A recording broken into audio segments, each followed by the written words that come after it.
নমস্কার, স্বস্তিহার কিচেন চ্যানেলে আপনাদের সকলকে স্বাগত। আজকে আমি আরেকটি নতুন রেসিপি নিয়ে এসেছি।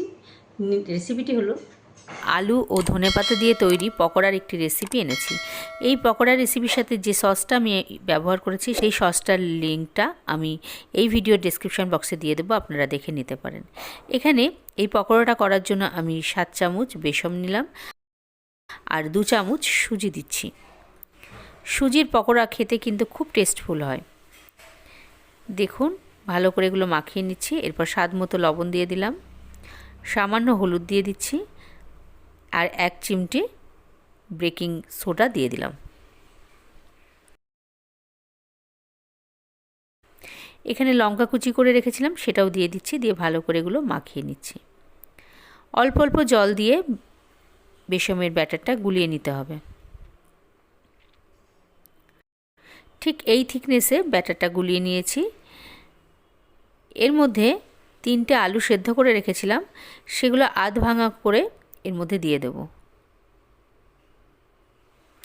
আর ধনে পাতাগুলো টুকরো টুকরো করে এর মধ্যে দিয়ে দিচ্ছি ছোট ছোট করে। এবার ভালো করে সব কিছু মাখিয়ে নেব। কড়াই গ্যাসে বসিয়ে গরম করে তার মধ্যে সাদা তেল দিয়ে দিচ্ছি। আর ছোট্ট ছোট করে আমি এই পকোড়াগুলো ভেজে নেব। এই পকোড়া ভাজার সময় কিন্তু গ্যাসের স্টিমটা একদম লোতে রাখতে হবে, তা না হলে পকোড়ার নিচের অংশটা লাল হয়ে যাবে তাড়াতাড়ি এবং ভেতরটা কাঁচা থেকে যাবে। লো স্টিমে পুরোটাই ভেজে নিয়েছি। দেখুন পকোড়াগুলো কতটা মচমচা হয়েছে, কতটা খাস্তা হয়েছে এবং টেস্ট কিন্তু খুব সুন্দর হয়েছে। এইভাবে আপনারা, আমি যেভাবে পকোড়াগুলো ভাজলাম ঠিক সেইভাবে আপনারা পকোড়াগুলো ভেজে খেয়ে দেখুন।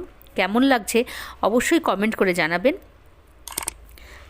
আমার এই রেসিপিগুলো আপনাদের যদি ভালো লেগে থাকে তাহলে স্বস্তিহার কিচেন চ্যানেলে সাবস্ক্রাইব করার অনুরোধ রইল। নমস্কার।